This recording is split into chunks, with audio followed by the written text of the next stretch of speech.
নমস্কার দর্শক, আমি কৃষ্ণকান্ত স্নেহাশীল চ্যানেলে আপনাদের সবাইকে স্বাগত জানাই। ইম্পর্টেন্ট গুরুত্বপূর্ণ কয়েকটা খবর নিয়ে আসলাম, সঙ্গে থাকবেন। ভিডিওটা দেখার সঙ্গে সঙ্গে চটকা লাইক পডকাস্ট শেয়ার করবেন, যাতে সবার কাছে এই ইম্পর্টেন্ট খবরটা পৌঁছে যাক। দর্শক, আসামের মাননীয় মুখ্যমন্ত্রী ডক্টর হিমন্ত বিশ্ব শর্মা মহোদয় একটা সুন্দর অ্যানাউন্সমেন্ট করেছেন, একটা প্রকল্পের অ্যানাউন্সমেন্ট করেছেন, যে প্রকল্পের লাভ সমস্ত আসামবাসী উঠাবে। দর্শক, সমস্ত আসামবাসীর জন্য একটা লাভের একটা প্রকল্পের উনি একটা অ্যানাউন্সমেন্ট করেছেন। কি?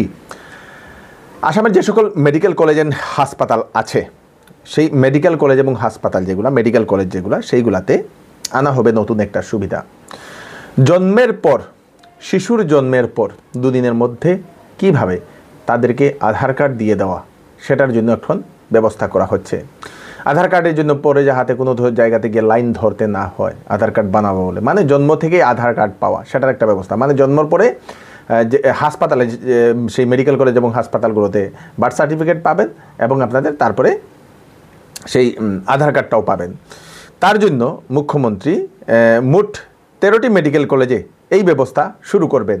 প্রথম আসামের 13টি মেডিকেল কলেজে সেই আধার সেন্টার বসানো হবে, যেখানে জন্মের পরে বাচ্চাদেরকে দিয়ে দেওয়া হয়। তারপরে জেলা যে হাসপাতালগুলো আছে আসামে, জেলা হাসপাতালগুলো, ডিস্ট্রিক্ট হসপিটালগুলো, সেইগুলোতেও সেই ব্যবস্থা নিয়ে নেওয়া হবে এবং তাছাড়া সরকারি হাসপাতালগুলোতেও সেই সুবিধা করে দেওয়া হবে বলে মুখ্যমন্ত্রী সেটা জানিয়ে দিয়েছেন। খুব ভালো একটা সুবিধা এনে দিচ্ছে আসাম সরকার। দর্শকবৃন্দ, আরেকটা মুখ্যমন্ত্রী মহোদয় অ্যানাউন্সমেন্ট করেছেন। এইবার আসামের চা বাগান থেকে 800টা চা বাগানের মধ্যে মোট 8000 ঝুমুর নৃত্যশিল্পী ও বাদ্যযন্ত্রদের নিয়ে ঝুমুর নৃত্য পরিবেশন করা হবে 20 নভেম্বর গুয়াহাটি সরুসজাই স্টেডিয়ামে। ঝুমুর শিল্পীদের নিয়ে এই বিশেষ নৃত্য করা হবে। গতবার সেটা সেই বিহু ডান্স করা হয়েছিল এবং ওয়ার্ল্ড রেকর্ডও করেছিল। এইবার 8000 শিল্পীকে নিয়ে ঝুমুর নৃত্য করা হবে। দর্শকবৃন্দ, সেটা যদি রেকর্ড করা হয় তাহলে তো রেকর্ডই হবে বলে মুখ্যমন্ত্রী সেটা বলে দিয়েছেন। করিমগঞ্জের পাথারকান্দিতে প্রাইভেট চাকরি, বিকে মোটরস হন্ডার একটা শোরুম, সেখানে সেটা হচ্ছে পাথারকান্দি মুন্ডমালা নেয়ার মডেল হায়ার সেকেন্ডারি স্কুলের পাশে সেই বিকে মোটরসটা। সেখানে sales manager, sales executive, service manager, parts manager, service advisor, technician, এইগুলো নেওয়া হচ্ছে। এক্সপিরিয়েন্স হলে ভালো, আপনারা সেই বিকে মোটরসে সেখানে গিয়ে আপনারা যোগাযোগ করতে পারেন। যাদের এই সব ইয়েতে যাদের অভিজ্ঞতা আছে ওনারা সেখানে আবেদন করতে পারেন। ফোন নাম্বার হচ্ছে 6900794060, 9101992269। ফ্রেশার্সরাও আপনারা একবার যোগাযোগ করতে পারেন সেখানে সেই প্রাইভেট চাকরির জন্য। আগামী 5 অগাস্ট পর্যন্ত আসামের বিভিন্ন প্রান্তে প্রচণ্ড বৃষ্টিপাত হওয়ার সম্ভাবনা, আইএমডি এর সতর্কবাণী। আসাম সহ উত্তর পূর্বাঞ্চলের বিভিন্ন প্রান্তেও প্রচণ্ড বৃষ্টিপাত হবে, সঙ্গে বজ্রপাত হওয়ারও সম্ভাবনা কিছু কিছু জায়গাতে বলে সেটা আইএমডি সতর্কবাণী জারি করে দিয়েছে। বরাক উপত্যকাতে অরেঞ্জ অ্যালার্ট জারি করে দেওয়া হয়েছে। বৃষ্টি বাদল হবে আগামী 5 অগাস্ট পর্যন্ত। খুব ভালো একটা কথা, কারণ প্রচণ্ড গরম পড়ছে এখন। অবৈধ বাংলাদেশি প্রসঙ্গে মুখ্যমন্ত্রী ডক্টর হিমন্ত বিশ্ব শর্মা মহোদয়ের গুরুত্বপূর্ণ একটা মন্তব্য। অবৈধ বাংলাদেশিদের বিরুদ্ধে সকল রাজনৈতিক দলের যে সকল নেতা আছেন ওনাদেরকে সরব হতে লাগবে। শুধু বিজেপি বলে নয়, সকল রাজনৈতিক নেতাদের সরব হতে লাগবে বলে মুখ্যমন্ত্রী সেটা জানিয়ে দিয়েছেন। চাহে সেটা কংগ্রেস হোক, চাহে সেটাই অন্যান্য দলই হোক না কেন, সবাইকে এখন অবৈধভাবে যারা বাংলাদেশ থেকে আসছেন ওনাদের জন্য সরব হতে লাগবে বলে মুখ্যমন্ত্রী এরকম একটা মন্তব্য করেছেন। এটা নিখুঁত সংবাদ আমি আপনাদেরকে দিয়ে দিই। অনুপম দাস মানসিক রোগী, করিমগঞ্জ মাইজগ্রামে বাড়ি। 27 জুলাই থেকে সেই যুবকটি নিখোঁজ হয়ে পড়েছে। আপনারা যদি সেই অনুপ দাসকে কোথাও দেখতে পান, ওনাদের দেওয়া এখানে নাম্বার, সেই নাম্বারে আপনারা কল করে জানিয়ে দেবেন। দর্শকবৃন্দ, মুখ্যমন্ত্রী রিলিফ ফান্ডের তরফ থেকে আমাদের শিলচরের মাননীয় বিধায়ক দীপায়ন চক্রবর্তী মহোদয় বিভিন্ন রোগের চিকিৎসার জন্য মোট 18 জনকে চেক বিতরণ করেছেন। 2 দিন আগে সেই চেক বিতরণীয় অনুষ্ঠান ওনার অফিসে করেছেন এবং মোট তার অ্যামাউন্ট ছিল 4,60,000 টাকা। দর্শকবৃন্দ, মুখ্যমন্ত্রী রিলিফ ফান্ডটা কি? সিএম রিলিফ ফান্ডটা হচ্ছে যদি কোনো ধরনের আপনারা আর্থিকভাবে খুবই কমজোর এবং আপনাদের কোনো ধরনের বিশেষ অসুবিধা হচ্ছে, বিশেষ চিকিৎসার জন্য আপনাদের টাকার প্রয়োজন, তো মুখ্যমন্ত্রী রিলিফ ফান্ডের কাছে গিয়ে আপনারা আবেদন করতে পারবেন। দর্শকবৃন্দ, সেটা অনলাইনেও আপনারা সেই অনলাইন না, সেটা ওনার অ্যাড্রেসে নিয়ে ফর্মটা অনলাইনে পাওয়া যায়। অনলাইনে আমি অলরেডি এর আগে ভিডিও বানিয়েছিলাম, তো সেখানে আপনারা আবেদন করতে পারেন বা যে কোনো নেতামন্ত্রীদের কাছে গিয়েও আপনারা সেটা আবেদন করতে পারবেন। দর্শকবৃন্দ, সেটা মুখ্যমন্ত্রী রিলিফ ফান্ডের 2টা রিলিফ ফান্ড আছে, একটা হচ্ছে মুখ্যমন্ত্রী রিলিফ ফান্ড আর একটা হচ্ছে প্রধানমন্ত্রী রিলিফ ফান্ড। 2টাতেই আপনারা আবেদন করতে পারবেন। এবং এটার একটা হচ্ছে যে আপনারা আজকে অ্যাপ্লাই করলেন 1 সপ্তাহে পরে পাবেন এরকম না, কমসে কম 1.5 মাস সময় লাগে। আইবিপিএস রিক্রুটমেন্ট স্পেশাল অফিসার 886টা ভ্যাকেন্সি, যার লাস্ট ডেট হচ্ছে 21 অগাস্ট। 21 অগাস্ট গ্র্যাজুয়েট ছেলেমেয়েরা আইবিপিএস বিভিন্ন ব্যাংকে সেই চাকরির জন্য মানে আইবিপিএস এর ওয়েবসাইটে গিয়ে আবেদন করতে পারবেন, www.ibps.in। বয়স 20 থেকে 30 বছরের ভিতরে ছেলেমেয়েরা, গ্র্যাজুয়েট ছেলেমেয়েরা আবেদন করতে পারবেন। আপনারা প্রথম অ্যাডভার্টাইজমেন্ট একবার দেখে নেবেন। 21 অগাস্ট হচ্ছে last date. Sale sale sale, এবার চৌধুরী টেক্সটাইল আপনাদের দিচ্ছে কাপড়ে আপ টু 60% ডিসকাউন্ট। বিবাহের কাপড়ের উপর থাকছে বিশেষ অফার, সঙ্গে আছে আকর্ষণীয় গিফট। বাচ্চাদের কাপড়েও থাকছে আকর্ষণীয় অফার আপনাদের জন্য। তাই এইবার কাপড় কেনাকাটার জন্য চলে আসুন চৌধুরী টেক্সটাইল, ফাটক বাজার, গলি নম্বর 2, শিলচর। ওয়েডিং সিজন উপলক্ষে শ্যামসুন্দর জুয়েলার্স আপনাদের জন্য নিয়ে এলো নিত্য নতুন ডিজাইনের হলমার্কযুক্ত গহনার বিশাল সম্ভার। সঙ্গে পাচ্ছেন গহনার মজুরিতে 50% পর্যন্ত ছাড়। এছাড়া এখানে আছে পুরাতন সোনার বদলে নতুন গহনা নেওয়ার বিশেষ সুযোগ। তাই দেরি না করে তাড়াতাড়ি চলে আসুন শ্যামসুন্দর জুয়েলার্সে। Shyamsundar jewellers, central road, Silchar. বিগত 2 মাসে ভারতে রেল দুর্ঘটনার কারণে মোট 21 জনের মৃত্যু হয়েছে, আহত হয়েছেন 111 জন। মেইন 3টা সেই রেল দুর্ঘটনা, সেটা হচ্ছে মোট 11টি রেল দুর্ঘটনা হয়েছে, যেটার মধ্যে মেইন যারা মারা গিয়েছেন সেই 3টা রেল দুর্ঘটনা। একটা হচ্ছে কাঞ্চনজঙ্ঘা এক্সপ্রেস, 15 জন মৃত্যু, 60 জন ইনজর্ড।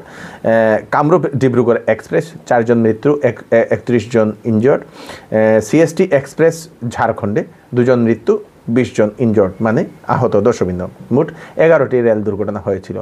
আজকে কয়েকটা ভিডিও সোশ্যাল মিডিয়াতে দেখা যাচ্ছে বিভিন্ন মানুষ নাকি ইচ্ছাকৃতভাবে রেলের লিগের উপরে বিভিন্ন ধরনের লোহা, পাথর, সিলিন্ডার, বিভিন্ন ধরনের জিনিসপত্র রেখে দিচ্ছেন যাতে দুর্ঘটনা হয় বলে। দর্শকবৃন্দ, কিছু কিছু মানুষ এরকম করছেন এবং পুলিশ তাদেরকে পাকড়াও করার চেষ্টা চালিয়ে যাচ্ছে। এই কারণেই রেলগুলোতে বারে বারে দুর্ঘটনা হচ্ছে বলে অনুমান করা হচ্ছে। দর্শকবৃন্দ, যেগুলোতে ধাক্কা লাগে সেটা তো অন্যান্য ব্যাপার, হয়তো লিঙ্কের কোনো কানেক্টিভিটি লিঙ্কের জন্য কোনো ফেইলার হয়েছিল সেই জন্যই। কিন্তু কিছু কিছু জায়গাতে দেখা গেছে এরকম মানুষ মানে দুষ্ট চিন্তাধারার মানুষ যারা আছেন ওনাদের কিছু সেই কার্যকলাপের কারণে, দুষ্ট কার্যকলাপের কারণে এই ঘটনাটি ঘটে। দর্শকবৃন্দ, শিলচরের বিলপাড়ের যে আপনজন দুর্গাপূজা কমিটি, সেই কমিটির এইবারের দুর্গাপূজার থিম হচ্ছে ডিজনি ওয়ার্ল্ড। গতবার ওনারা লন্ডন ব্রিজ বানিয়েছিলেন, এইবার ওনারা ডিজনি ওয়ার্ল্ডের ওনারা থিম রেখেছেন। দর্শকবৃন্দ, তার জন্য কাজ প্রক্রিয়া অলরেডি শুরু হয়ে গেছে। শিলচরের তুলাপট্টিতে ছোটেলাল সেট যে পাঠশালা, সেই পাঠশালার মোট জায়গা হচ্ছে ডোনেশন জায়গা 6 কাঠা 100টা, কিন্তু সেটা এখন বেচে রয়েছে 1.5 কাঠা জমি, 1.5 কাঠা মাত্র জায়গা সেখানে বেচে রয়েছে। 2021 সন থেকে স্কুল কর্তৃপক্ষ সার্কেল অফিসে গিয়ে, ডিসি অফিসে গিয়ে ওনারা ডিমার্কেশন করার জন্য ওনারা চিঠি লিখে যাচ্ছেন, কিন্তু এখন অবধি কোনো কিছু হচ্ছে না। অবশেষে মন্ত্রী পীযূষ হাজারিকা মহোদয়কে ধরে ওনার কাছে রিকোয়েস্ট করার পরে ডিসি মহোদয়কে দিয়ে দিয়েছেন, ডিসি মহোদয় মানুষ পাঠিয়েছেন, কিন্তু অবশেষে ওনাদের নাকি RS1 ডকুমেন্ট তো আছে, কিন্তু RS2 ডকুমেন্টের জন্য ওনারা সেই ডিমার্কেশন করতে পারছেন না বলে ওনারা ফিরে চলে যান বলে স্কুল কর্তৃপক্ষ এরকম একটা ওনারা অভিযোগ করেছেন। মানে সরকারি লোক এই সরকারি জায়গাটা বের করতে ওনারা অসমর্থ বলে স্কুল কর্তৃপক্ষ সেরকম একটা অভিযোগ করেছেন। দর্শকবৃন্দ, ছোটলাল হিন্দি বিদ্যাপীঠ আছে, এটার নিয়ে মতলব এই জায়গাটা নিয়ে এখানে আমরা স্কুলের ডোনেশন যে জায়গাটা আছে এইটা আছে 6 কাঠা 1 ছটাক জায়গা আছে, কিন্তু এই 6 কাঠা 1 ছটাকের মধ্যে আমরা দেখতে পাই যে মোটামুটি 1.5 কাঠা জমিন বাঁচিয়ে রয়েছে আর তারপরে জমিন নেই। গতিকে আমরা এই কথাটা নিয়ে 2021 সন থেকে আমরা ডিমার্কেশন করার জন্য পিটিশন দেওয়া চলতেছিল, কিন্তু কোনো ভালা আমরা পাইনি, স্যাটিসফ্যাকশন পাইনি, বা একবারও এইখানে ডিমার্কেশনের জন্য কেউ আসেনি। তারপরে গিয়া এবার স্যার পীযূষ হাজারিকারে আমরা যে আসেন এখানে হেড টিচার অর্চনা রায় তাইনি এখানে গিয়া তাইনে যখন পিটিশন দিছেন তখন পীযূষ হাজারিকা স্যারে কইসইন যে এই যে আছে ডিমার্কেশনের বা যে ইস্যুটা আছে এই ইস্যুটা ফলো আপ করার জন্য ডিসি স্যাররে কোয়া হয়েছে। ডিসি স্যার তারপরে এটা কইসইন যে এইটা 31 তারিখে এখানে ডিমার্কেশন হইব, কিন্তু আজকে 31 তারিখ আজকে আওয়ার পরে যে গভর্নমেন্ট টিম আজকে আইসছে, আইয়া কইতেছে কি আমরা তারারে নোটিশ পাঠাইছি 30 তারিখের, এইটা এরকম কোনো কথা ছিল না। তারপরে এরকম কথা হইছে যে না এখানে 30 তারিখের নোটিশ দেওয়া হইতেছে। আচ্ছা এটা গেল। তারপরে আইয়া আজকে ডকুমেন্ট, আর তারা ওই যে RS1-এর ডকুমেন্ট আছে, তারা RS2 ডকুমেন্ট লাগতেছে, ইয়া সেকেন্ড RS যেটা কোয়া হয় সেকেন্ড RS, এটা সেকেন্ড RS-এর তারা ডকুমেন্ট আজকে তারা কইতেছে যে আমরা সেকেন্ড RS-এর ডকুমেন্ট না পাইলে আমরা এখানে ডিমার্কেশন করতে পারতাম না। সেই জন্য আজকে এই যে ডিমার্কেশন ছিল এটা ডিমার্কেশন হয়নি। গভর্নমেন্টের কাজ এটা, এই জায়গাটা আমাদের না, এটা গভর্নমেন্টের জায়গা, এখানে বাচ্চাগুলো পড়বে। কিন্তু আজকে ডকুমেন্ট যে হচ্ছে, ডকুমেন্ট ইস্যু হচ্ছে বা হচ্ছে, এইটার মধ্যে আমরা গভর্নমেন্ট সাপোর্ট কোনো পাইনি। আমরা এই গভর্নমেন্ট সাপোর্টের জন্য আমরা রিকোয়েস্ট করতেছি সার্কেল অফিসাররে, ডিসি স্যাররে, SP স্যাররে, যে এইখানের এই যে ইস্যুটা আছে এটা জলদি সে জলদি এই প্রবলেমটা সলভ করে দিন। এই হচ্ছে আজকে স্পেশাল আপডেট আপনারা তাড়াতাড়ি জন্য সাথে সবাইকে পাঠিয়ে দেবেন যাতে সবার কাছে পৌঁছে যাক। আপনাদের কোনো কিছু মতামত থাকলে আমাদেরকে নিশ্চয়ই জানাবেন। আমি কৃষ্ণকান্ত সিনহা আবার নতুন একটি ফ্রেশ আপডেট নিয়ে আবার আপনাদের সবার সামনে ফিরে আসবো। ততক্ষণ আপনারা সুস্থ থাকবেন, সেফ থাকবেন। ধন্যবাদ।